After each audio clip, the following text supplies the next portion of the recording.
Hi, this is Robert Wright. One thing I like about the conversations I have here on The Wright Show is that they help me think and write. They've informed the books and many of the articles I've written over the past 15 years. Now, lately, most of my writing has been for my newsletter, the Nonzero newsletter. It covers the kinds of topics you see on the show: politics, foreign policy, psychology, philosophy, spirituality, how to avoid the apocalypse, things like that. So if you enjoy The Wright Show, chances are pretty good that you'll enjoy the newsletter. It's free, and all you have to do to get it is go to nonzero.org and sign up. So I suggest that you hit pause, go sign up, and then hit play. Thanks. Hi, Andrew. Hello, Bob. How you doing? I'm all right. You know, up and down, plague, everything. Yeah, the plague is the plague. Well, we can talk a little plague. Let me introduce this first. I'm Robert Wright. This is The Wright Show, available on both streaming video and via audio podcast. You're Andrew Sullivan, famous journalist. Mm-hmm. You were editor of the New Republic, as I recall. As you may recall. As I may recall. We can discuss the glory days. I think I was the first one to pair you and Mickey. You know, that's actually a good point. Mickey Kaus and I, this is a little known fact, back when the New Republic still had its flagship column, which for reasons probably unclear to both of us, has been discarded. I mean, this was a true piece of American history, the TRB column. Right before, Mickey and I shared duty. We wrote it alternate weeks for a while. Before that, it had been written by such greats as Mike Kinsley, Rick Hertzberg, Richard Straught anonymously during the 50s, but that was a classic rendition of it. It went way back, maybe to the very beginning of the magazine in 1914. I'm not sure. I think back to when it was in New York, definitely. Mm-hmm. Yeah, because one of the various apocryphal stories as to the origin of the TRB name was that it was Brooklyn Rapid Transit backwards, and somebody had seen a subway go by with backwards or something. Anyway, that one didn't hold up to scrutiny for various reasons. No one knows how it got the name. But anyway, yeah, you were editor, and we had great times. And after that, you were a truly pioneering blogger, one of the first bloggers to establish a big audience, and now you're and you've written a bunch of books. You're writing a column for New York Magazine under, I think the name of it is Interesting Times. Is that right? It is, yes. And I have to produce 3 big essays a year as well. I love my current job. It's a wonderful job. It's a great job because apparently they let you write whatever you want, right? Well, actually, I'm curious. How constrained is it? Because it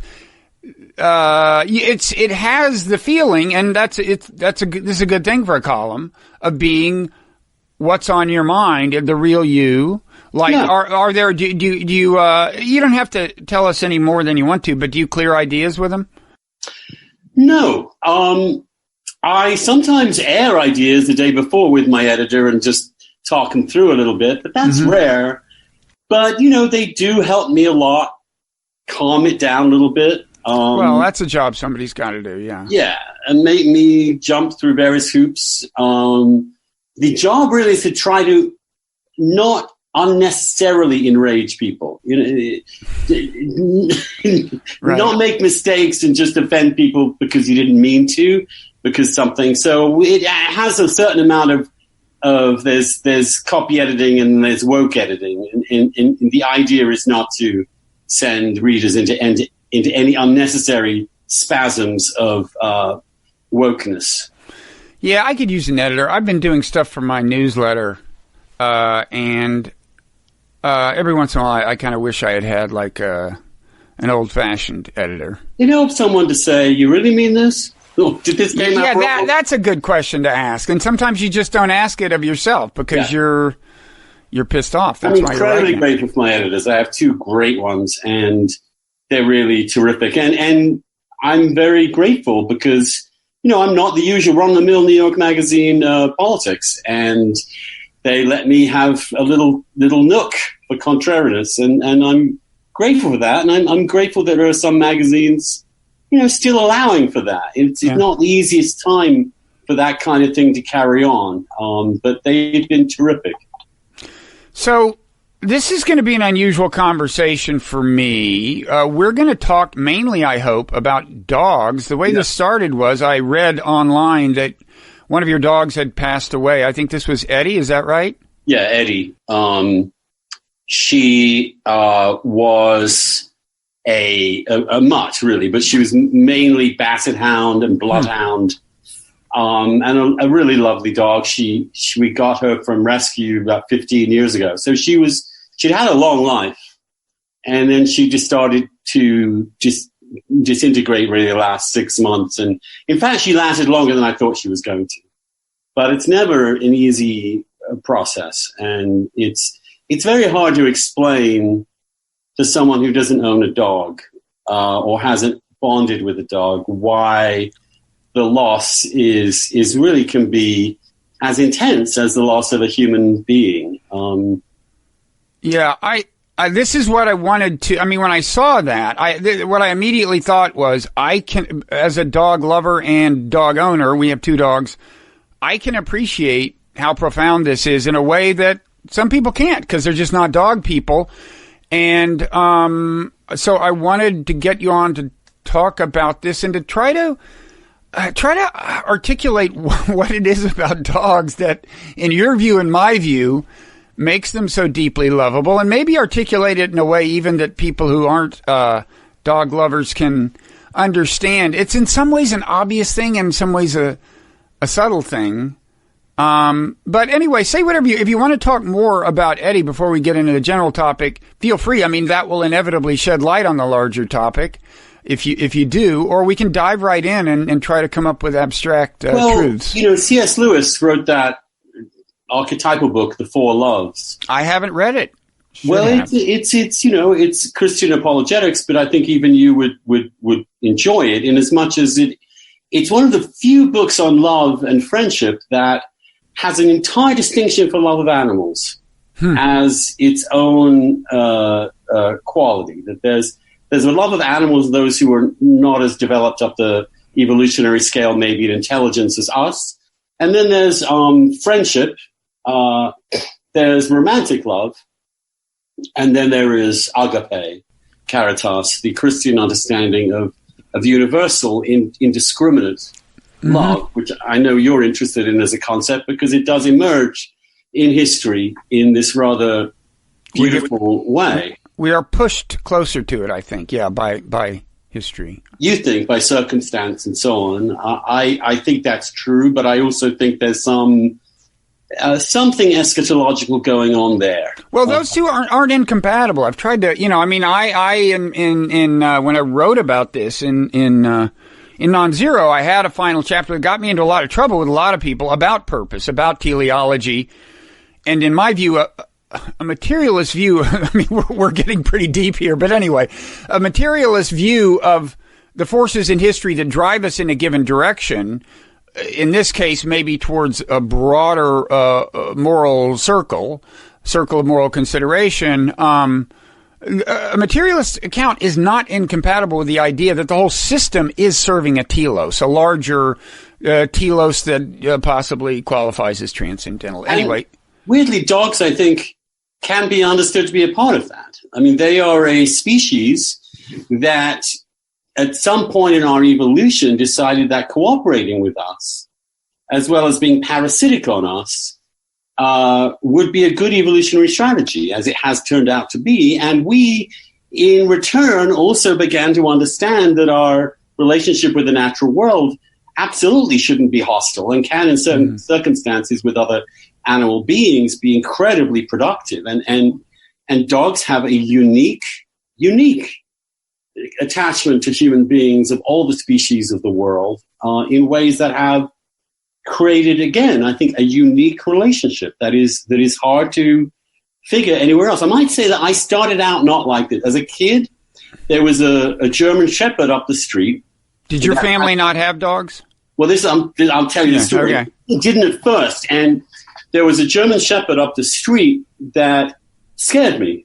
That every time you walked by, it would really come at you with its teeth raring and barking. And it was I was, a kid, little kid, toddler, small age, and became frightened of dogs. And my dad decided that this was not a good thing, and so he got a dog. A little Springer Spaniel called Becky, actually. Becky's become this sort of a term of abuse, but it wasn't. She wasn't a Becky. And so I got to learn about dogs and I overcame my fear of them through this Springer Spaniel. My dad had a very traditional understanding of dogs. So the dog was kept outside in the kennel. Yep. The dog was used for hunting and was understood to be a working dog, even though we were not. I mean, it was one of my dad's kind of fantasies. And he did it every now and again and would go out and shoot some things with his dog. And also the dog never had a leash. I lived I don't know where you grew up, but I lived at the end of a road, which went into a field and woodlands, and there was really no through traffic much at all. But the dog would disappear off and come back at some point. And when we walked the dog, we wouldn't walk it on a leash. I would walk it through the woodlands and through past streams down little pathways, and Becky would be alongside. And every now and again, you'd whistle, and she'd show up and come back if you were lucky. Yeah, that's with one of the several dogs we had in one of the many places we lived. That was the deal. The dog would just roam the neighborhood, and it wasn't, it was a street with houses, but in those days, of course, life was different then. I mean, people were more casual about everything. Kids didn't wear helmets when they rode bikes. There were a lot of differences. But I just remember I'd go out before it was time to feed Zorro. Zorro was the dog's name, a black, muddish poodle. And I'd say, "Come on, Zorro," at the top of my lungs. And about 9 times out of 10, he'd be within hearing range, and that was it. Different world. But so you warmed up to dogs. That's good. Oh, but not particularly. And the dog wasn't allowed, eventually was allowed inside the house, but not upstairs. They were very clear. My father had weird ideas about breeding her, so we never fixed her. So when she came into heat, it was a nightmare. Every single dog in the entire neighborhood would be surrounding our house baying. And we had to have newspaper down on the floor everywhere because she was dripping blood the whole time. Which was insane, but that's just my dad being insane. But I grew to love her and look after her a little bit. It was a group. It wasn't my own dog. And then I left for college and never had a dog for quite a while. Yeah, our dog had an affair with the dog next door. That was a little bit of a scandal. We wound up owning one of the offspring. That was one of the perils of letting them roam. God knows how many offspring that dog had, in fact. So yeah, it's I have kind of a similar story. I mean, as I say, we had a couple of dogs different times, and I loved them as a kid, but I didn't, when I got to college, I didn't think life is devoid of meaning without a dog. And then it was a couple of decades before my younger daughter, when she was about, 13 or so, started agitating for a dog. She even did a PowerPoint presentation about why we should get a dog and presented it. And so we got a dog at a shelter. And then later, we intercepted a second dog. So we now have 2 dogs that was on its way from an owner who, after buying it at a pet shop, didn't like it. So it's a puppy mill dog, and was going to send it to a shelter, and we wound up intercepting it because my wife's sister, as an avocation, finds homes for this particular breed of dog. So anyway, we've got 2 dogs, and I just can't believe how profound my relationship with them has become. I mean, my wife says, when these dogs die, I don't know what I'm going to do with you. I mean, it's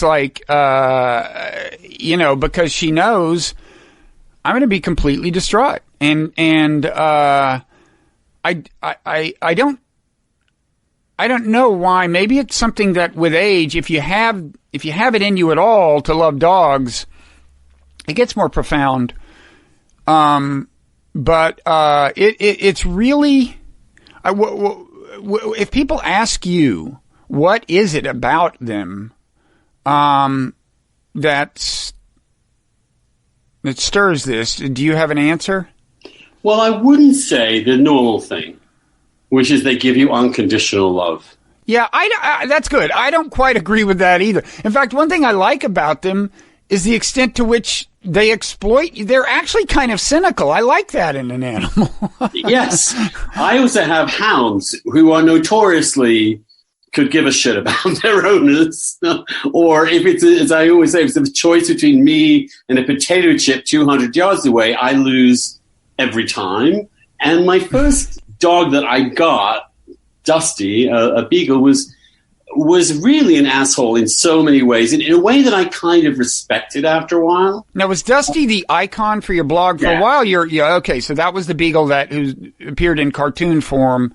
Yeah, in your. And the story got, one of my best friends died of AIDS, and he had a little beagle, and this was like, I don't know how long ago now, 1995, and I decided rather on a whim that I would get a beagle to remind me of him. It was a way of connecting with one of my best friends who died at 31. And he was obsessed with beagles. So I got a beagle. And I got a beagle from the same breeder that he had got one from. And she was, she was sweet. She howled all the time. She ate anything and everything. She couldn't really give a shit about me most of the time. She wouldn't come up to me affectionately. She would, the only thing she did explicitly for me was not howl when I was asleep. Amazingly so. Mm-hmm. When I lived in Provincetown this summer, I lived on the end of a wharf, which was surrounded by people. So she would always be baying at everything that went by because it was in her territory, but not when I was asleep, which proved to me that it was a choice on her part. She could restrain it, but then she didn't. And she howled every time I left. Mm. And in a way that I remember one day a neighbor came over to me, and he was very sweet in a very Provincetown kind of way. And he was trying to put it to me gently. And he said, "Is that your dog?" And I said, "Yes." He said, "Well, it's obviously a love dog, but people are suffering." I'm sorry, I could have laughed. I was like, "Oh, suffering?" Suffering because of the howling? Because of the howling. Yeah. And I said something flippant at the time, like, "You mean in Bosnia?" Something really asshole-y dog ownership, because you get very protective, Even oh yeah, don't mess with my dog. Badly, you're incredibly protective about them, very self-conscious, and any imputation that you're not really looking after this dog correctly, you feel very strongly about. Anyway, he was very sweet. She had a collar that let off citronella smell when she would bay to try and stop it, because I could stop it when I was with her, but not when I was gone. Mm-hmm. All she managed to do was to howl at just the right decibel level so it didn't trigger the citronella. Impossible dog. But I loved her. And I loved her personality. I loved her character. I loved the fact that she didn't really give a shit about me, but kind of did at times. Mm-hmm. And she was a character. Beagles are often like that. Beagles are renowned for not being like a golden retriever or lab. They just love, blah. Get the ball. This isn't a beagle. Beagle will throw a ball, pick up the ball, go somewhere with it. Mm-hmm. And that just endeared me to her. And when she died, I was really broken. I wrote about it on the Dish at the time, and that was Dusty. Yeah, that broke me. It was just before it was 5 days before I turned 50, and it was brutal. And yeah, I mean, they somehow attach to your heart in a way, and you live with them, you see. I mean, that's the other thing. When you work at home like I do, and you really are a writer, a freelancer or whatever, these dogs are with you 24/7. You know, it's no other person is that constantly with you. And so you develop just this feeling of being with that creature. And learning their idiosyncrasies and appreciating them as another being on this earth. I'm a little hippie-like on that. I don't believe, as I probably should as a Christian, in this massive demarcation between humans and all other beings. I don't at all. And I think dogs kind of prove that to you. Mm-hmm. Yeah. I mean, one thing, I don't know, there's a super intense experience I've had a couple of times with one of my dogs. So my dogs are different. One of them, when you're petting him, he looks off in the distance and adopts a kind of regal pose, as if you're should consider yourself lucky for being allowed to pet him. And then the other one, Milo, just kind of looks directly at you appreciatively. And so with Milo, you can sustain eye contact for a long time. And when you think about that, you don't often get a chance to do that with people, right? There's this old saying, if two people sustain eye contact for 5 seconds, it means they're either going to fight or make love. It just isn't normal to just stare into the eyes of another person and appreciate whatever is going on. And I've had this weird thing. Oh, here comes Frazier. Hey, Frazier, come here. Frazier is not the one I have this with. This is, Frazier's our first dog. Frazier needs a haircut. This is a pandemic, related problem. Hey, Frazier. Come here, buddy.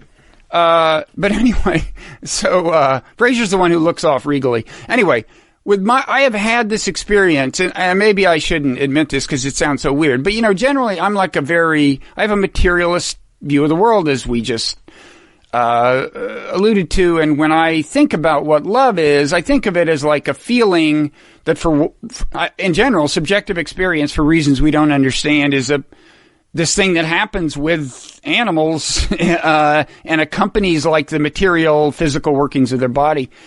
But sometimes when I stare directly into Milo's face, I just get this feeling that maybe it's the reverse. The love is the fundamental thing. That connection, the immaterial kind of manifestation of the connection is the fundamental thing, and the material world is adapting to that, if that makes sense. I mean, it's a...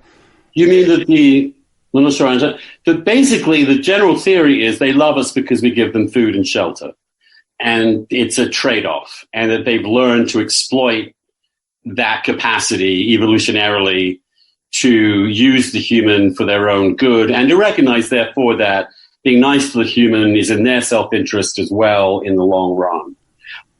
And I accept that. It makes total sense evolutionarily and all the rest. Oh, yeah. But there's something left over that really does, I think, is immaterial in that sense, that their connection to you at times is, for example, even when Dusty would get into trouble, a dog was attacking her or something, or she got her legs wrapped up in the leash outside and she wasn't with me and she got trapped and she couldn't move. She howls for me, and I'm the only one that can come and help her. And I can hear that howl of distress, and it's clearly directed to me. Come get me. And that's moving. Yeah. Some weird way. It's moving. Eddie, the second dog, who was a mix of things. She kind of looks like a beagle, but she was actually a basset hound, bloodhound, Chinook mix. Was my husband's really loved dog most of all, but she became part of our family, and sweet, loving, sweet dog. Bassets are really mellow and chill and lovely dogs. They're weird looking, but you don't see many of them in my demographic, at least, much. But yeah, they're very distinctive looking dogs. Well, they have this long body with these short, stubby legs and these strange long ears. She's also part bloodhound, but she was a totally different character than Dusty. Again, you learn that these animals have personality. It's impossible not to absorb that they have a personality. Now, people tell you that can't be true. It is fucking true. Oh, completely.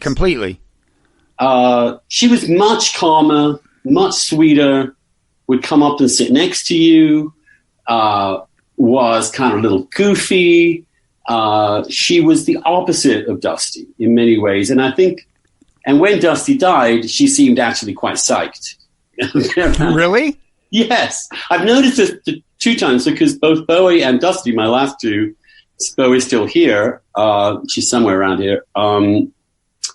I anticipated that they would feel some sort of grief because they'd lived together with each other. Well, did they really know the dog had died? I mean, the dog was put down, right? Yeah.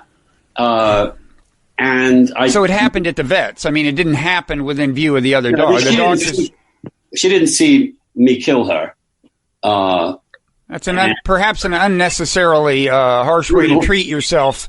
I'm sure there was no humane alternative. It's my Catholic.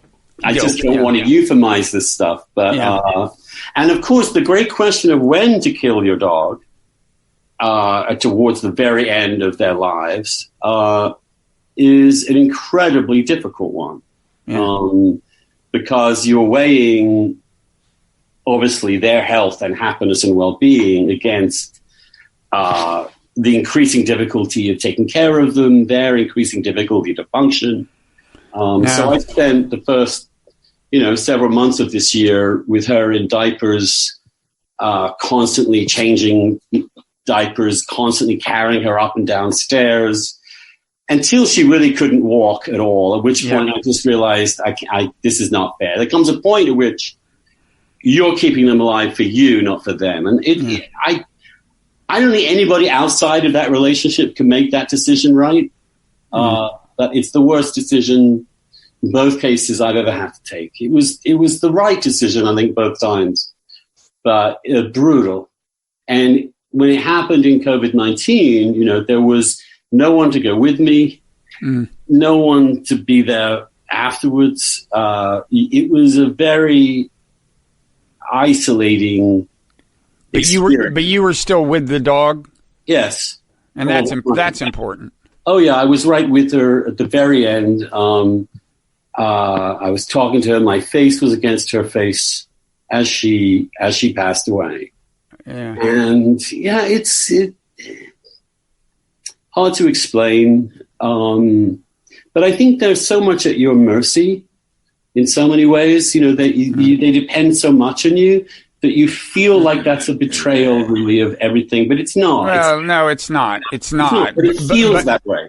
But that dependence is part of the poignance, the ongoing poignance of the dogs. I mean, there's just a kind of innocence about them that I think is really part of the appeal. I mean, they have not eaten the fruit of the tree of knowledge of good and evil. They just don't. They're not like embarrassed by things. They're not ashamed by. It's like they're so transparent in their motives. There's just this. I don't know. There's just this innocence about them that gets me every time. There's also a solidity to them. This is especially true. I think it's very interesting that dog ownership just boomed under COVID, that all the shelters became empty, that people got dogs. And for me, one reason my dogs have been so great, or now my dog in this period, is that they get up every day, not really aware there's this thing going on. Their temperament is even. She seems to experience joy several times a day, just joy. Oh, yeah. A leap when the food is coming. Joy to come out on the walk. Just found something disgusting under a bush that she smells. She's fucking psyched. My Dusty, again, was the worst. She had a particular love of... well, maybe this is too much information, but... no, there's no such thing. My worst moment was when she disappeared under a bush in Meridian Hill Park. This was before it became yuppie, and it was a place where homeless people would go to the toilet if you weren't careful. And she had an obsession with homeless people's diarrhea, and she thought it was the best thing ever. Maybe that was enough information. No, go ahead. I'm kidding. She would come out of the bush. I was unaware. The other thing that makes you laugh is that this was one of the best days of her life. You know, she was so psyched that she'd covered herself in this disgusting smell. And obviously I was horrified. The other thing she once did was I couldn't find her in Provincetown once. And I was going nuts about finding her and kept walking past this giant carcass of a tuna on the beach. It turns out she'd gotten inside the thing. Inside? Inside it, so I couldn't see it. It was a big old. Sometimes there are big old carcasses of fish and that show up on the floor on the shore there, thrown out by fishermen. And she was inside, just having the time of her life. And it took me about 3 weeks to get that scent off her in some way or other. Once Fraser, the dog you just saw, there was a really super hard freeze. It was so cold, and he went out back and then showed up at the door. We let him in, and he's got this completely frozen dead squirrel. He's holding it by the tail. It's like a squirrel sickle. And but the funny thing is, so I took it and disposed of it in the front yard, just for the time being, just put it in the front yard. He goes out in the backyard and finds another one. And it's like his pride and happiness. It was just, I was sorry to take it away from him, but you just can't let a dog have a squirrel sickle because they start thawing out, you know? Yes. In Provincetown 2 years ago, a rabbit warren established itself in a bunch of dune grass right in front of my cottage on the beach. And this, for Bowie, was just, that summer was, I know, it was her greatest summer. And she spent the entire time running around the dunes, chasing little baby rabbits. Occasionally she would get one and bring one in, just like little baby rabbits. But there was what form were they in when... They were still half alive. Really? When she brought proudly in. Yeah. Which was a little nerve-wracking. I didn't want to get something from them, some bug or whatever. But there was the sound she made, the yelp she made, is not something she'd made before or after since. That she was clearly designed genetically to go kill small animals. Some small animal, and I've never seen her more fully alive than when she was doing that. And even though I shouldn't have let her out, because sometimes she'd see one from the window and beg, but just watching her run around was just gave me so much joy that she was having so much joy. And in that moment, you're kind of taken out of your own pathetic default brain network. You're taken out of that, self-centered human world into something else entirely. And every time that happens in a day, your sanity improves. You get a little perspective on yourself.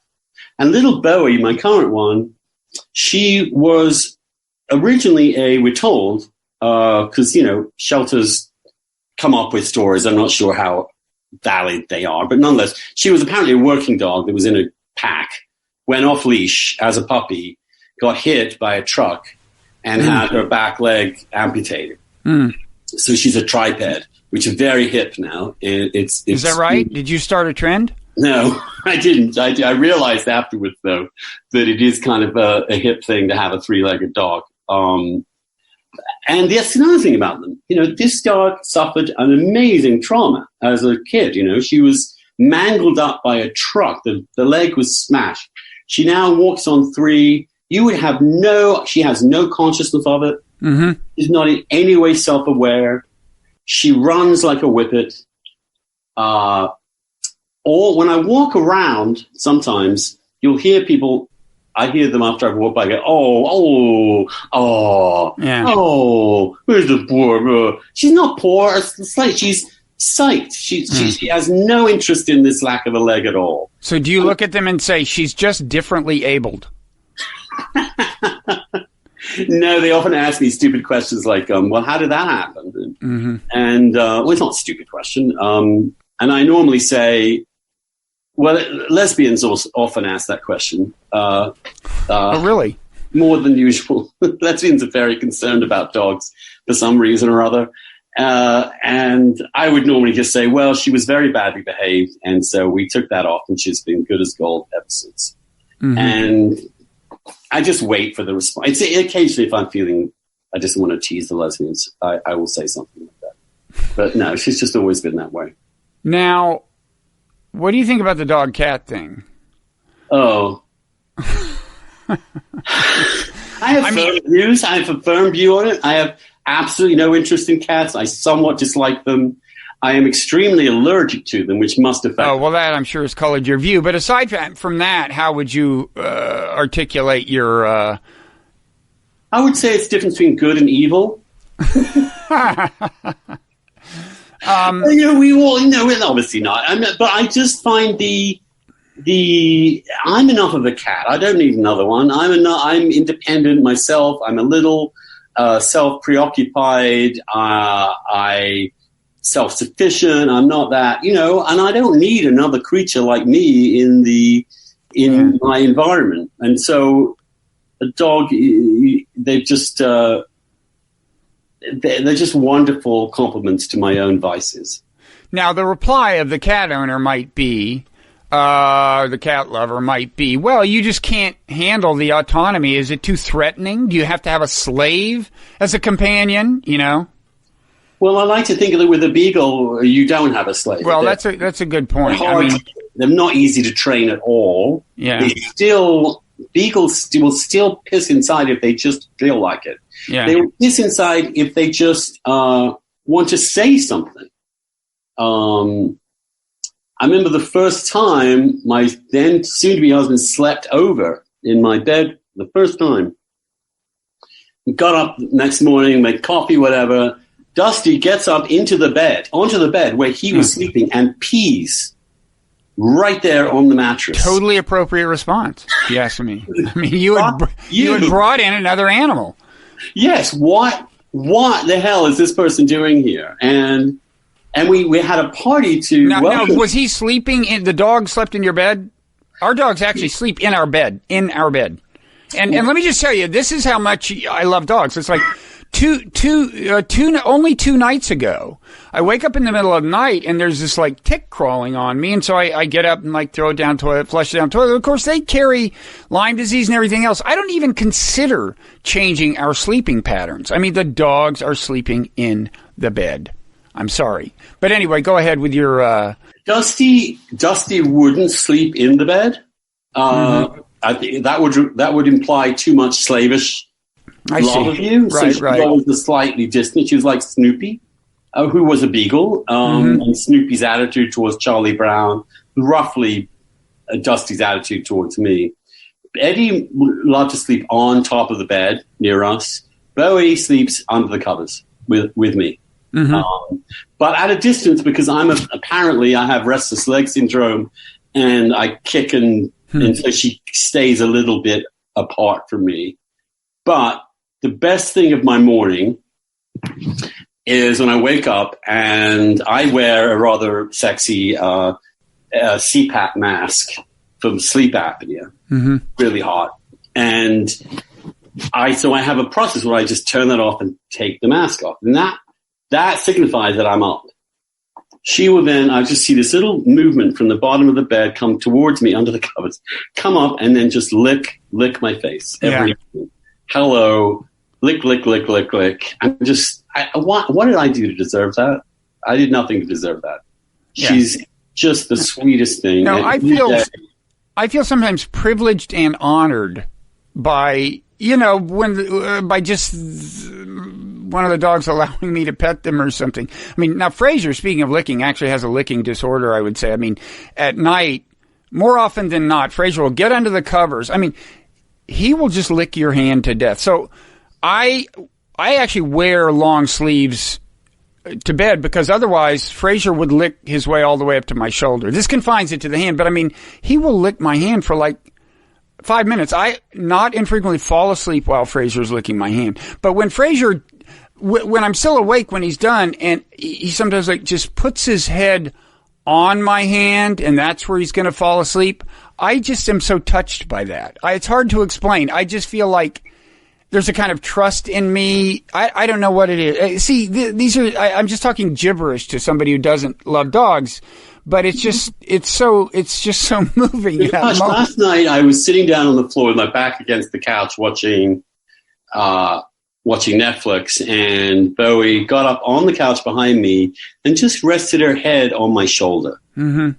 Probably one of the most intimate things you could do with anybody. You just rest it right there, but from behind. So, and yes, I've never felt such an expression of privilege, love from someone. It was so sweet of her to do that.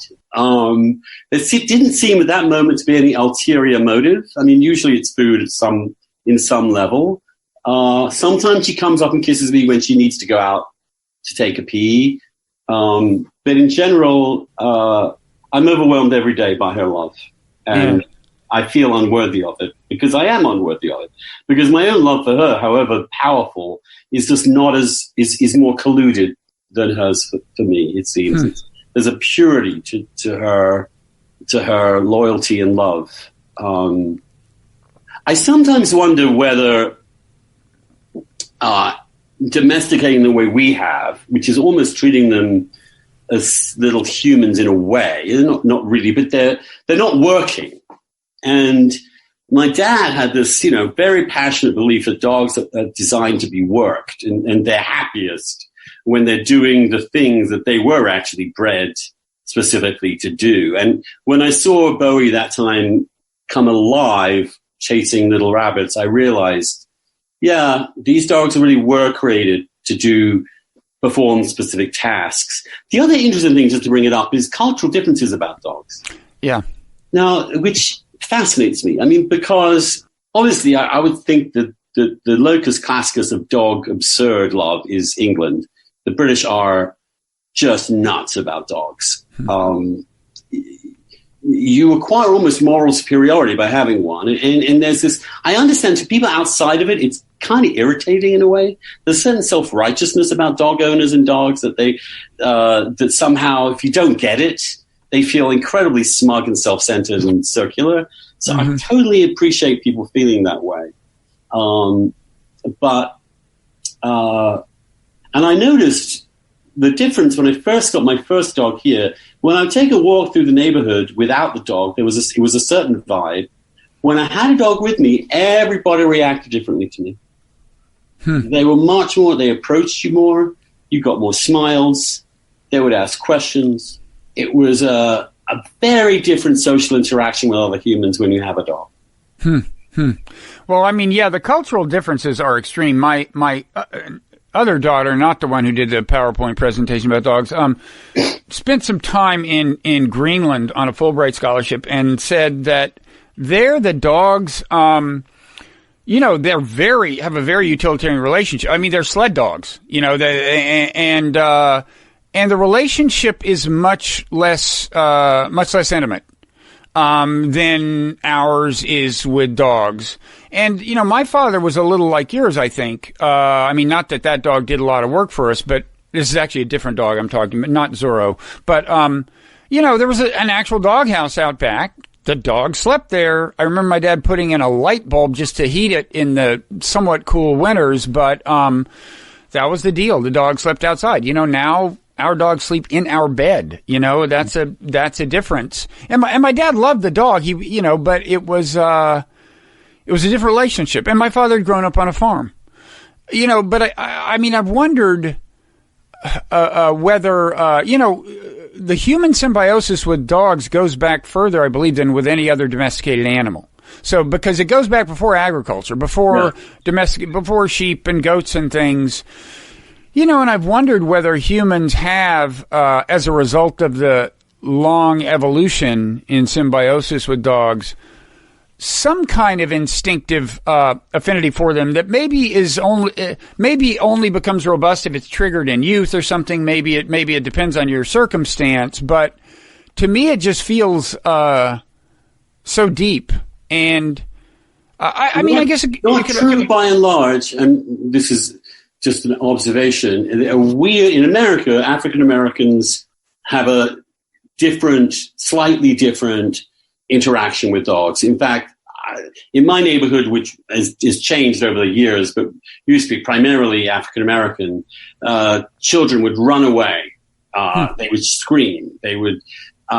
There was a definite cultural fear of dogs that seemed to happen from a very young age, presumably for lack of familiarity, or possibly because pit bulls or dogs had been used in those contexts in which they were designed to be scary and had scared kids. But then moving out of that, and you look at somewhere like the Middle East, India, these are places where dogs are routinely out there, unowned, seem to be just scavenging randomly through the streets. Now, I don't know enough about it, but I'm interested into why there would be different cultural responses to dogs. Maybe it's a function of whether dogs were historically that much used in those cultures as opposed to in, say, Northern Europe, where they were crucial for all sorts of hunting and fishing and all the rest of it. I don't know. Yeah. No, it's strange. In the cat thing, I had occasion to, we at a family reunion last summer, we got an Airbnb. We were there for a week, and it came with a cat. And I did develop a little bit of an appreciation of cats. I can see it kind of happening to, but it would be so different. And there is the autonomy is real. It's like the funny thing I noticed about that cat was like, the cat would come up, I pet it a little, the cat likes it, starts purring, and then decides to move on. And I'm like, my dogs don't operate that way. I mean, it's like if something feels good. I mean, that's the other thing about them. They are such hedonists. To different dogs to different degrees, but by and large, they are operating on my algorithm, which is if something feels good, stick with it. Right. And I could never figure out that cat's algorithm, but it would be a very different relationship. I don't want to be prejudiced. And yet, whatever you're going to say is not going to be pro-cat. Yeah, I did say good versus evil. That was a joke. Yeah. I'm sure that there are many people who have cats who have really strong relationships with them. I don't understand quite that relationship, but I don't mean to be prejudicial towards cat people. I'm not sure I could ever date one. You mean a cat person, not a cat. A cat person, yes, not a cat. Yeah. It's just something about the relationship you have with a dog that tells something about you in a way. Why am I being inarticulate about this? It's hard to. No, I've wondered. I mean, that was the question I was going to ask. Do you think there really are literally cat people and dog people? I mean, and in fact, that's kind of what I was thinking when I brought up my experience with that 1 week experience with a cat. Is like, well, maybe I could have been a cat person. I don't know if I had more exposure, and there are probably cat people who could become dog people. But I gotta say, I mean, it's funny. It's like my wife. She grew up with dogs in her house, but she does not have, I mean, she does feel intense. She loves them, but it's not nearly as obviously intense as it is. I mean, she and my daughters make fun of me for how strongly I obviously feel about the dogs. I didn't realize this about you, Bob, actually. You haven't really let this out before. I guess I haven't talked about it a lot, but I mean. Shows the more sentimental side of you, which, some people are not privy to, but here's the thing.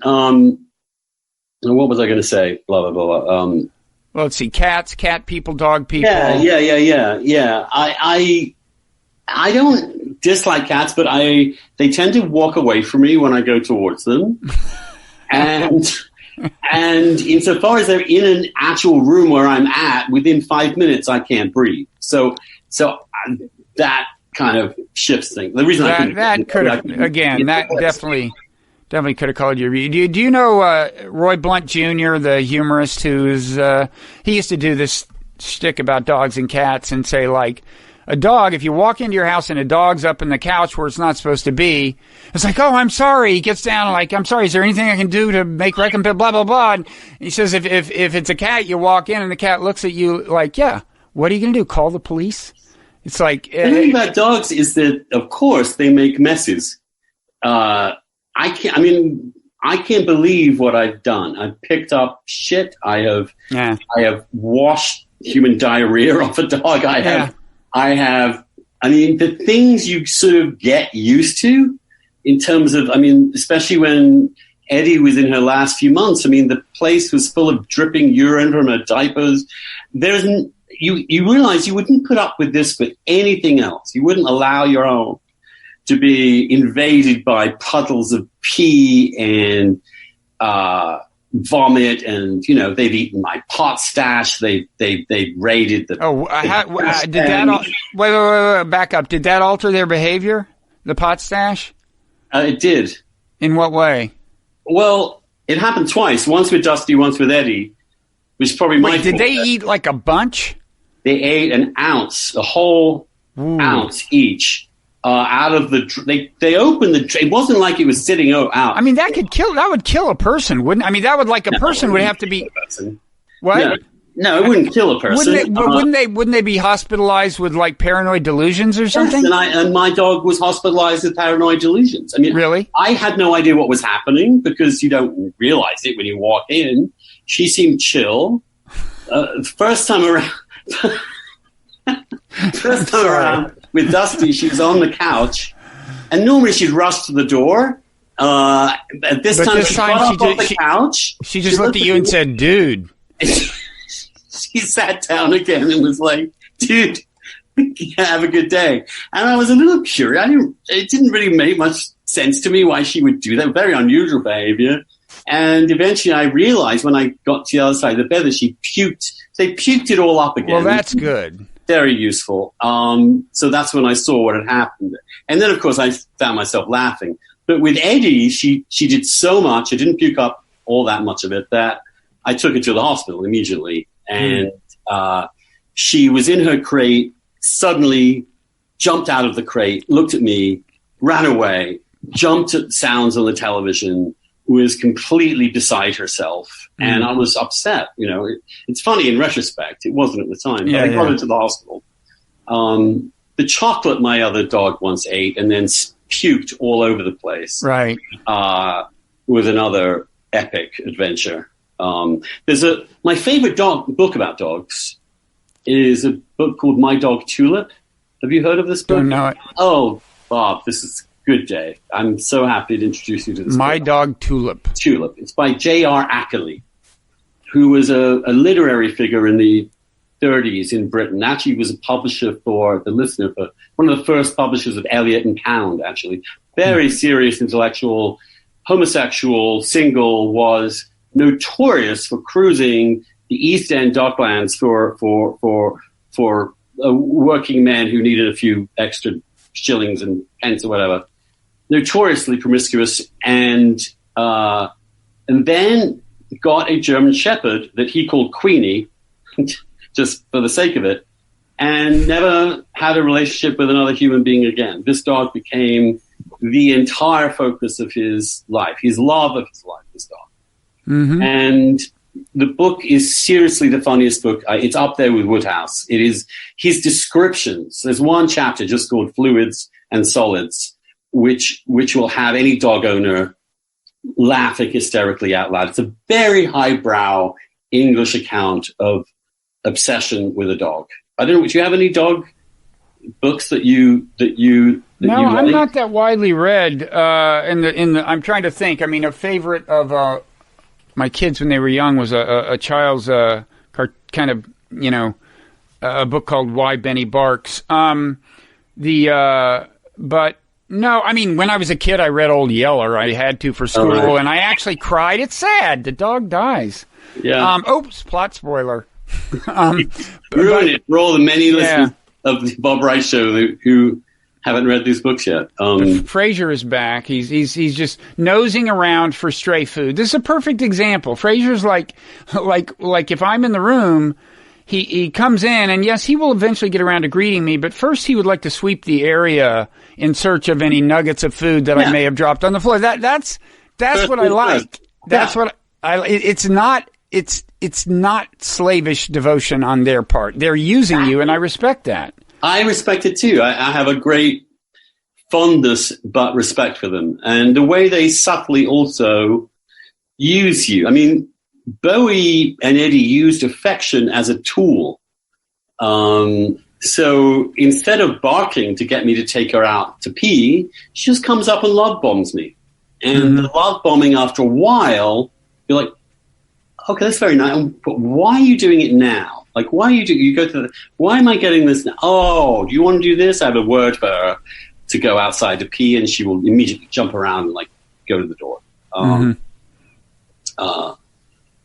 And honestly, I think if anything happened to that dog, and I'll be honest with you, with the 3 dogs I've had, Bowie is by far the one that I'm just in love with, just completely in love with. I don't know how I get through the day. How old is Bowie now? She's 7. Oh, there's a lot of time. She's got plenty of time, God willing. And I'd do anything for her. The idea of losing her, I've had nightmares of her, being run over by a car or losing her. There's nightmares where you can't find her. And there's always that terror. Beagles are the most lost dogs. They're the ones that people lose the most because is that right? Because they are independent.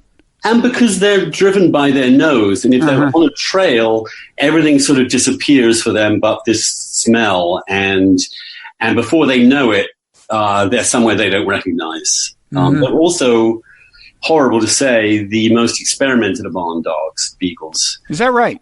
Yeah, the most common for labs because they're so docile and trusting, which just makes me feel ill. The abuse of dogs is another question. Eddy was abused, our second dog. We know she was abused for various reasons. And again, that strikes me as a particularly evil thing to do. I think maybe Fraser had a rough year before he came into our house. So we don't know anything about his history. I mean, we got him at his shelter, but he has a lot of weird. He has some weird quirks, and then Milo has them for I think a different reason, which is that Milo is a puppy mill dog. The original owner bought him at a toy store, which I guess puppy mill means the breeders are very careless and they're not trying to weed out deleterious traits and so on. And Milo has the weirdest quirks, like whenever you first encounter, like when I come home, Milo kind of is very, very wary. And I've never laid a hand on the dog. It was just from the beginning that was ingrained in the dog that he would kind of walk away from you and you'd have to kind of catch up with him and reassure him.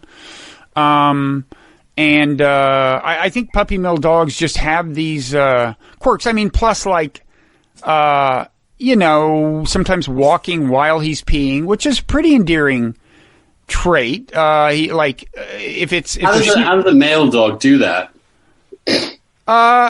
He's just very acrobatic. I mean, if there's like snow on the ground, sometimes it looks as if he's trying to write his name. I don't think he is, but Zoe, of course, is a girl, and she only has 3 legs, so she has somehow to squat on one leg. It's 2 front legs, 1 rear leg. Yes. So when she wants to squat, she really can't. So she staggers, so she keeps going forward as she pees. She kind of leans down a little bit, but keeps walking forward to keep her balance.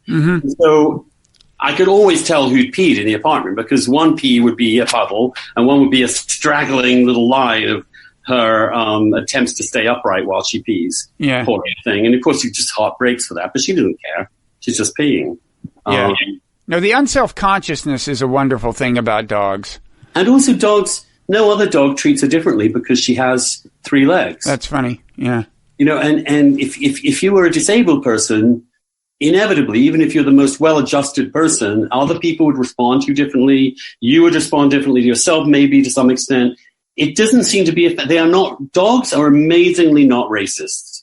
If you think of the variety of breeds, I mean, this is one thing that amazes me about them. A Great Dane and a Beagle puppy, how do they know they're the same species? Yeah, that's true. There are very few other species where they look so different from each other. Right, but they're not at all. No, I think there are probably no undomesticated species where that's true, and yet, And yet it's the case. And with them, there's an extreme variety. I mean, really extreme. Oh, yeah. No, it's... And there's total democracy in the dog park. You know, now, there is obviously, they established various forms of authority, pack leadership, and so on. But nonetheless, no dog is marginalized, as it were. They don't do what humans do to each other. I guess that's true, yeah. I mean, there is always that moment where you don't know whether they're going to be friends or the opposite. But usually, it seems to me they're usually trying to be friends. I mean, you know, if you encounter another person who's walking a dog, I mean, Milo, unfortunately, is one of these species where they cut off the tail for whatever reason, and so you got to pay very close attention to see if he's wagging his stump or not. But so yeah, I mean, just one other thing I love about them. You know, with my kids, once they get beyond a certain age, you just can't in any given time be sure that you can't know that you can make them happy. It gets more and more complicated. With dogs, you can always make them happy. And with cats, I'm not sure you can always make them happy. I don't know. But dogs, you can always make happy. And that's a nice, I don't know if that's, if I should I'm be. not sure it's true of all. I mean, I think there are disturbed dogs or abused dogs. Oh, I'm sure. Dogs that take a long time to, but eventually with the right hands, they will calm down and be sweet and happy. Yeah. Food is this, you know, food is the thing. I mean, that's what my dogs love. I mean, more than anything else, just food. Yeah, well, they like being petted, right? Yeah, I guess they do. But I mean, have you ever given your dog like a full body massage? Well, I'm not quite sure what you mean by that, but do I? I just mean, like, start with the scalp, pay fine attention, because, you know, they can't do that for themselves. They can't do that for themselves. Scratchies in the armpits is what I call it. When you scratch them under the armpits, and the belly rub is huge. They love the belly rub. And as they get old, you know, their joints could use a little work. They're getting arthritic. I mean, both of our dogs are getting up there. I mean, I'm guessing Fraser is 13 now, if he was 1 when we got him, and Milo's would be 12. And, you know, they're getting a little, you know, they could use a little TLC on TLC, yeah. I definitely do with Bowie. She's so easy to do that with. And I'm always been slightly worried that in the long run, her little disability might have strained her back or give her some difficulty in her limbs, because she's obviously going on 3, rather than 4. But she's also remarkably resilient. I mean, they bounce back. Yep. You can yell at them for something. Yep. And within, you know, seconds, they'll be fine. It's sometimes hard to discipline because you want to be firm, and I have a big daddy voice when I talk to her like that, and they can tell the tone difference, but still they're just waiting for it to pass, and then they're back at you, panting away. But yeah, Bowie's the best. She's the joy of my life. Without her, I don't think I would get through any of this shit that I'm dealing with right now. And I'm thrilled that other people are doing that in a time of plague. You know, in some ways, you know, plague is, and I'm bringing this to mindfulness in a way, because I think one of the big challenges in this particular time is because the future is so opaque and you're not quite sure where things are going to be, or even if, in terms of this particular disease, there's always a chance you'll be dead in 3 weeks' time. You know, there's a definite indeterminacy which I experienced early in my life in a different form, and you're constantly future thinking. You're constantly worrying about risk, and in my case, I'm often thinking about, I used to have a better life, I used to do better work, you know, all the things that writers have in their heads, creative people. These dogs show me how to be present every day. It's not like they're without memory or without some sort of instinctive apprehension if something menacing occurs, but they're not obsessed with the future. No. And they're not bound by the past. And they also love routine. They love doing things at the same time in the same way every day. They're quite punctilious about it. I mean, at 6 o'clock, she will be in here. It'll be her time. And if I forget, she's an alarm clock at 6 o'clock. She'll come in for food. And there's something incredibly calming about that. I mean, they are mindful creatures in that sense. Yeah, it's funny. You know, Joseph Goldstein, this famous meditation teacher, does a thing about black lab mindfulness where he's actually distinguishing. He's saying there are different senses of mindfulness. They are mindful. They are living in the moment, but not exactly in the way I'm encouraging you to live in the moment, because they're not reflective. They are in the moment, but reactive, as opposed to being in the moment and reflective. He doesn't say it exactly that way. Of course. So but, yes. But simply being in the moment is a model of some sort. You can see. Oh yeah, totally. Oh yeah. It's like, you know, the lilies of the field, you know, it's like, they, you know, sufficient unto the day or the troubles thereof or whatever, you know. It's like, I was thinking about that. It's like, they have no anxiety about the future. They do have anxiety. They fear things in the present, but they have no anxiety about the future. Here's one exception to that, maybe, is that if I'm traveling anywhere, I cannot get the case. As soon as the suitcase is out, they see the signs. Oh yeah, she is. That's true. That is true. So they can anticipate future trouble. I don't do this anymore because I found a dog walker, but I used to take her in sometimes to daycare. She didn't like daycare. She didn't like being sent somewhere else in the day. And so when I'd walk at her, she just, every corner there was where we go away from the daycare center, she would drag me down that corner a little bit. I have to yank her back onto the path. She knew where we were going. She knew what she was about to deal with, and she didn't want to go there. And she made that perfectly clear to me. No, that's true. And the green suitcase, I mean, she will even get into the suitcase when I'm trying to leave. She will jump in it and not get out. And then the other time I was trying to leave, I've learned how to avoid this, but literally I couldn't get out the door without her racing out under me to try and go with me. And again, but that's incredibly touching, is it not? I mean, you can't help but feel... I mean, maybe it's more accurate to say they don't ever dwell in the past, although maybe you could come up with a counterexample for that too. I mean, I was thinking the context of this is like the abuse memory.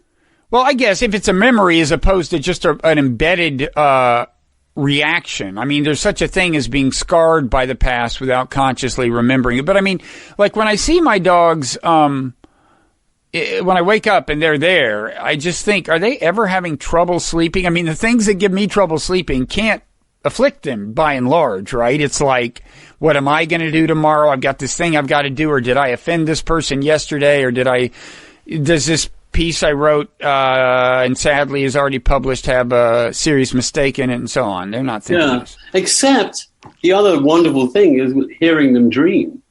Oh, yeah. They dream. I know. I can see my little Bowie. The sound she's making isn't quite a howl. It's sort of garbled, swallowed howl. But she's... No, sometimes you can see the eye movements. And yes, the eye movements go back, and then the legs will move. And sometimes wagging the tail. I can tell when Fraser's having a happy dream. Yeah, I can also tell when it's not that happy. Yeah. There's just... and so, again, it's not clear that they don't have premonitions of danger. They don't have memories. If they have dreams, then it seems to me that they're in a particular category here. Now, I don't think a moth has a dream, but no. And it does, it allows one to expand the idea of what consciousness is. I really do believe they have consciousness of some level. I think at least in the sense of, subjective experience. In other words, it is like something to be a dog, I assume. And that's what I was saying when I said, sometimes I stare at Milo and it's like the love itself that feels like the fundamental attractive force, as if the actual just experience is doing the driving. What I kind of meant is, there are these views of consciousness. There's these Eastern views of consciousness, according to which consciousness is what's fundamental and the material world is secondary, as opposed to the more Western view, which is that the material world drives the consciousness. And the only time I've ever really been tempted by the Eastern view is when looking at my dog and thinking like you can almost sense the power of something that's not strictly material. That's what I mean. Wow. Yeah, no, that's intense, right? And I wasn't like on drugs or anything. It was just Milo, the effect of Milo. But drugs, Milo and drugs help you see reality. I'm much more, I think, probably more on the Eastern view of this. But yes, I do think that after death, I will be with my dogs. Cool. I would love to think that. I mean, I haven't totally ruled it out. God, I'd love to part think of my that. consciousness. They have informed my consciousness. They are part of the forever consciousness that I represent. And if that consciousness eventually gets enfolded into consciousness itself, they'll be there. They'll have to be there. I'm not going to give you some awful sentimental story about Rainbow Bridge or whatever. There's a poem that talks about meeting them in the rainbow, whatever. But I think a lot of people believe that their dogs are not entirely mortal, that there is some element of them that will be with us in the afterlife, and I would be disinclined to deny that. I don't know, but I do think they play a role. I do think, I think all of creation has some form of consciousness in it that we don't fully understand. So you're a panpsychist? You think that is? It's the idea that that consciousness is inherent in matter, even inorganic matter has some tiny little element of it. Yeah, I think. I've done acid, and and you became a panpsychist. I felt that.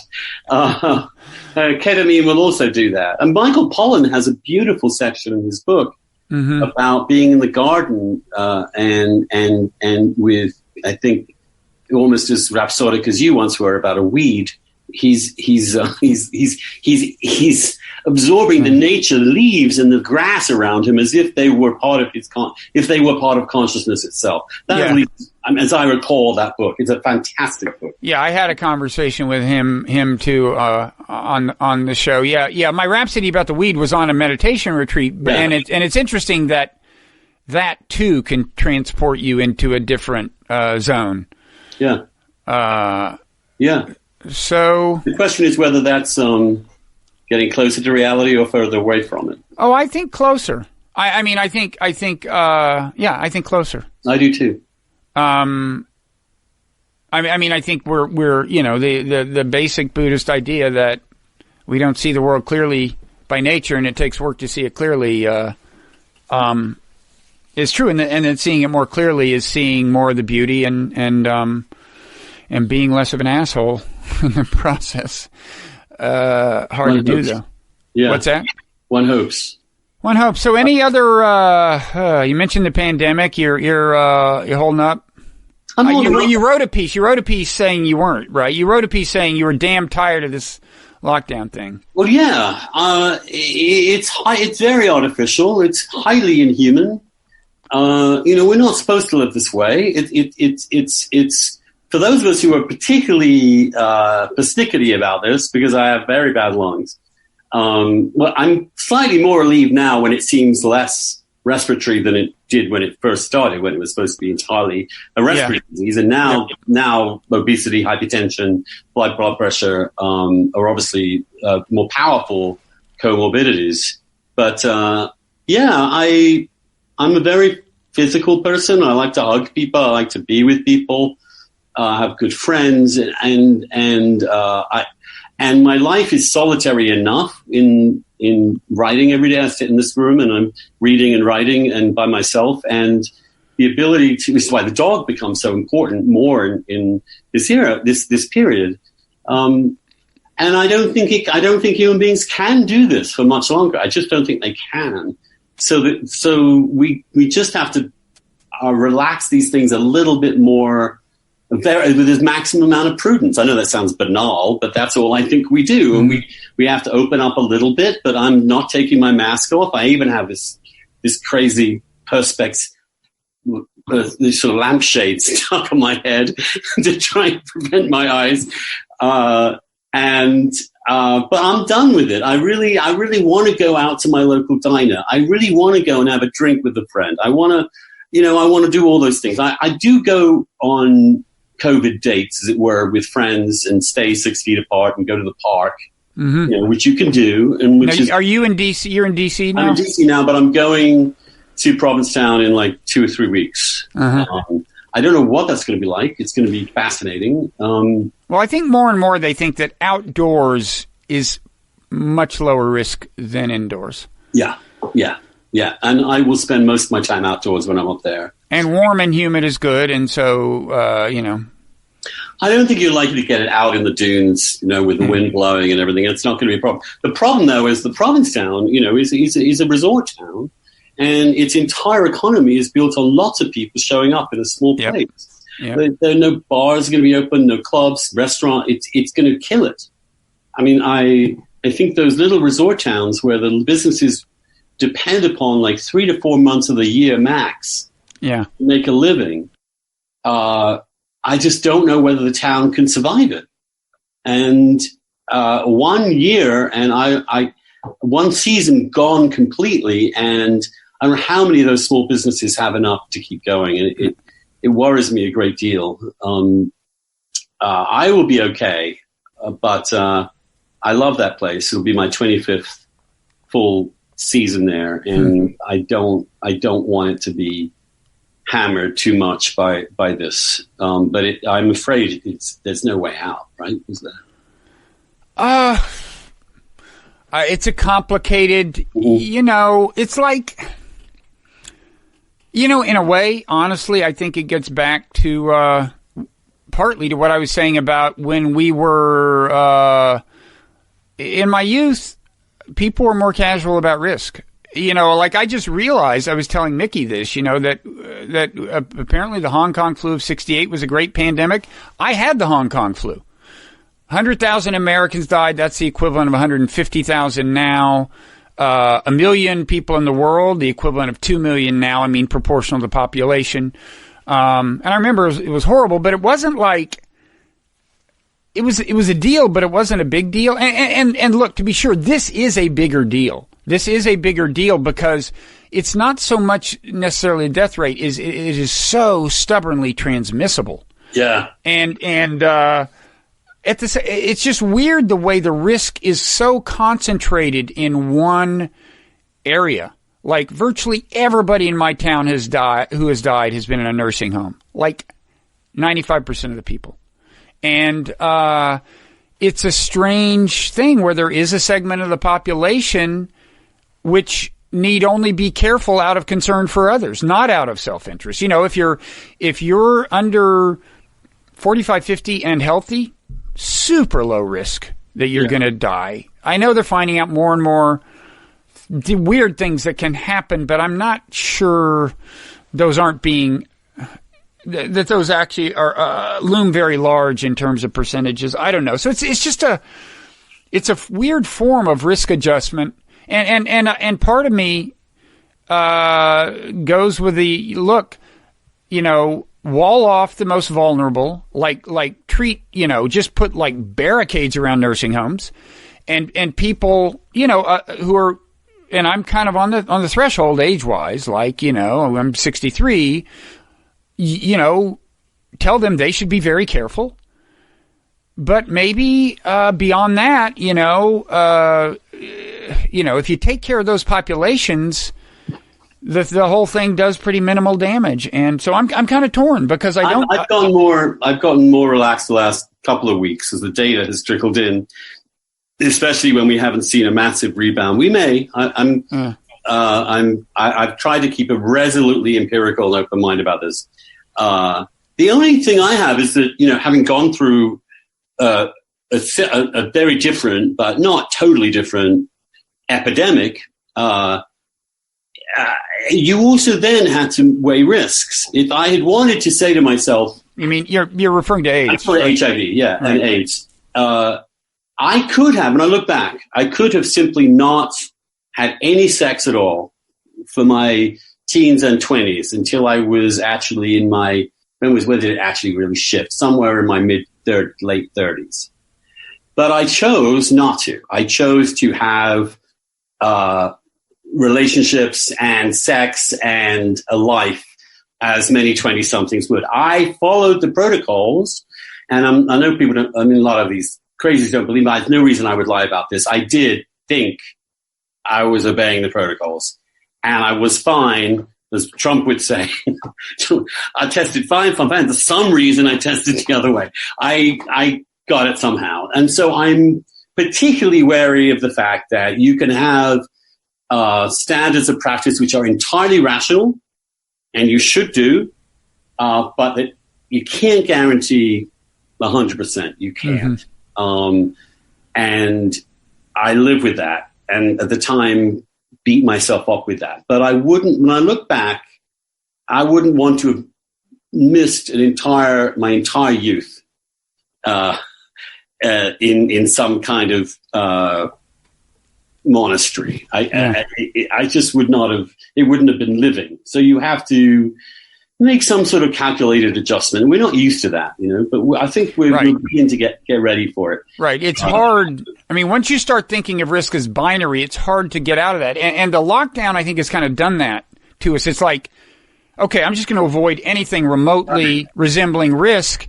And then the risk starts to subside in terms of just how many people there are in my vicinity who have it. You can look at the numbers, the caseload in New Jersey, it's just a lower risk. And yet you still are kind of thinking like any contact with a person, and you just have to adjust. You just have to get over that. And it's a process. It's a process which we are not really trained in. And one thing I've noticed and been very impressed by when in reading history of this, and I mean, obviously this is incredibly a strong part of human history.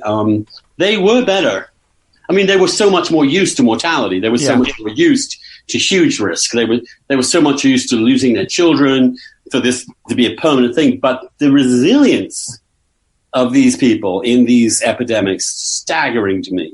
I mean, I think of London as in 1665 and 1666. They lost a quarter of their population in a few months. In 1665, then the whole fucking city burned down in 1666. Yeah. And they carried on somehow. And you read, I wrote this piece of, I'm reading Samuel Pepys's diary at the time. And yes, he's not in denial about the shit that's going on, but they just were so much hardier than we are in terms of how they got on with their lives. And with much less information than we have to reassure themselves. And I mean, the idea that Samuel Pepys did not get the fuck out of London is staggering for me. But he didn't. And he did survive. But the idea, for example, that 40% of the population of England disappeared in 18 months in the 1340s, simply staggering. Well, the flu epidemic of 1918, 1919, I just heard on the radio by someone who know. From someone who knows, Woodrow Wilson never mentioned it in public. He didn't want it to distract from the war effort. Right. Even though he almost certainly got it in Paris. That's right. That's right. I think he did, and it arguably affected the terms of the treaty. And it also arguably lost the Germans the war, in the sense that they were about to launch an offensive, and the epidemic was so intense among their troops. Oh, is that right? That it really did. Yeah, there's some very interesting plagues, and they interact with human history in very interesting ways. And the other interesting thing about them, not to go off topic, but just a little bit, is how related they are to climate change. That climate change often shifts the patterns of certain animals, and rodents, for example, move territory. They can shift dynamics in such a way that epidemics can take off. And it strikes me that what I'm taking from this is that this is the beginning of something.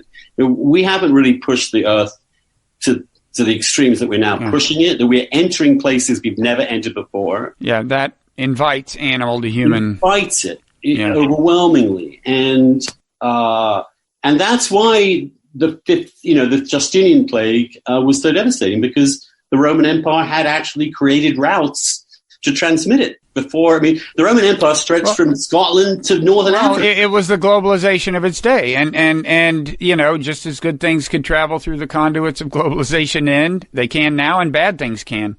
But it's also, an epidemic of 40 to 50% IFR is not entirely unimaginable. We're lucky. If you combined Ebola's lethality with the transmissibility of this, and you imagine kind of a delayed lethality, so that it can, because this thing transmits itself pre-symptomatically. Yeah. And if you imagine a highly, highly lethal thing that does that. Can we repeat? David, I'm just finishing the podcast. I'll call you right back. I'm sorry. It's my editor. Yeah, well, maybe that's God's way of telling us we shouldn't get any grimmer about this. Yeah, but I think it's one of the most interesting topics I've had to read about in a long time. I think epidemics are fascinating. I think epidemiology is amazingly interesting. Oh, yeah. People don't understand. For example, the mask question, people just don't grasp intuitively that a tiny shift in a risk factor in one person, if multiplied, can have a huge epidemiological impact. Yeah. And so you think about yourself as a trivial thing, but you have to think of yourself as part of a huge organism that is attempting to do this. And trying persuading gay men about that was difficult. Now, people in general, there's an underappreciation of marginal effects. The way changing something statistically a little bit, not just with epidemics. Mike Kinsley was going to write a whole book on marginal effects at one point. But how is Mike? I haven't seen him in a while. Last time I saw him was in a cab. We shared a cab after the what was that? The 100th anniversary of the New Republic. Which was which imploded only. Yeah. The pre-implosion celebration of the New Republic. I called it the Red Wedding that night. Remember, you know the Game of Thrones reference? No, I don't, but you're more learned than I am. No, I'm more adept to pop culture. The Red Wedding was they invited everybody to a grand celebration. Half the people were slaughtered. That was when the new owner misspelled Leon. Now, were you there? I was there. It was such a big place. I was. I'm sure you had a table closer to the seat of power than me. Anyway, that was quite the thing. So I guess apparently you there's somebody on the other end of the phone who wants you to. I have an editor demanding an 8,000 word essay. So I got it. Unlike me, that's somebody who's paying you money, so I can understand how you might want to tend to that. So, but thank you. I hope we've convinced everyone to kill their cats and buy dogs. Great. I'm delighted to find. I didn't know that about you particularly. It's intense, man, and it's getting more so. Yeah, I know. And I may need to turn to you for solace when the inevitable day arrives, given the age of these dogs. But I think there's only one solution to losing a dog, and that is getting a new one immediately, or getting a puppy in a couple of months before you realize this is going to happen. Because that is the only. I'm counseling my brother on this too. If I didn't have Bowie to go home to, it would have been merciless. Well, we do have two dogs, and it's unlikely, they'll both go at once. So that'll give us, But thank you. This has been great, and keep up the Mickey podcast, because some of us just live for them. God bless you for that blurb. We'll use it.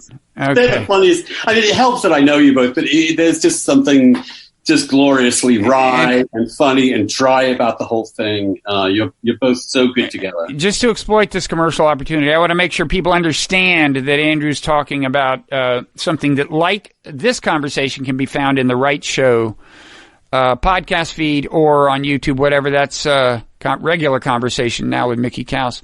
So I will tell Mickey you said hello, Andrew. Please do. And thank you so much. And Anne. in LA a few months ago. Oh, okay. We had a good time. All right, good. Okay, well, take care. Goodbye.